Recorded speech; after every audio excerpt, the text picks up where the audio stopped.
महापालिकेत नालेसफाई कामावर सत्ताधारी आणि प्रशासनाची करडी नजर। नालेसफाई घोटाळा होऊ नये याकरता कंत्राटदारावर कडक निर्बंध। नालेसफाईत रिअल टाइम डेटा तपासणीसह एआयचा वापरही होणार। परभणी महानगरपालिकेतील तोडफोड प्रकरणी शिंदेंच्या शिवसेनेच्या जिल्हाध्यक्षांसह 13 जणांवर गुन्हा दाखल। हनुमान मंदिर पालिकेनं हटवल्यानं कार्यालयामध्ये जाऊन तोडफोड करत शिंदेंच्या शिवसेनेनं निषेध व्यक्त केला। ठाणे जिल्हा परिषदेच्या 116 ते 99 कोटींचा अर्थसंकल्प सादर। उत्पन्न वाढीसाठी झेडपीच्या स्थावर मालमत्ता भाड्यानं देण्याचा संकल्प। मुख्य लेखा व वित्त अधिकाऱ्यांकडून अर्थसंकल्प सादर।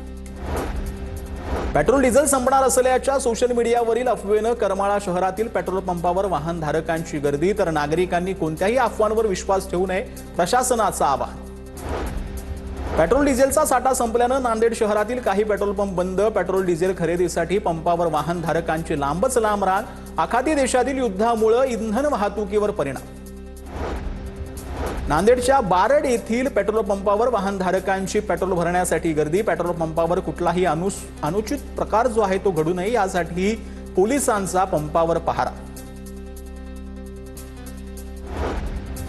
नांदेड शहरामध्ये इंधनाचा तुटवडा नाही। नांदेडचे जिल्हाधिकारी राहुल कर्डिले यांची माहिती। सोशल मीडियावर व्हायरल होणाऱ्या बातम्यांवर विश्वास न ठेवण्याचं आवाहन।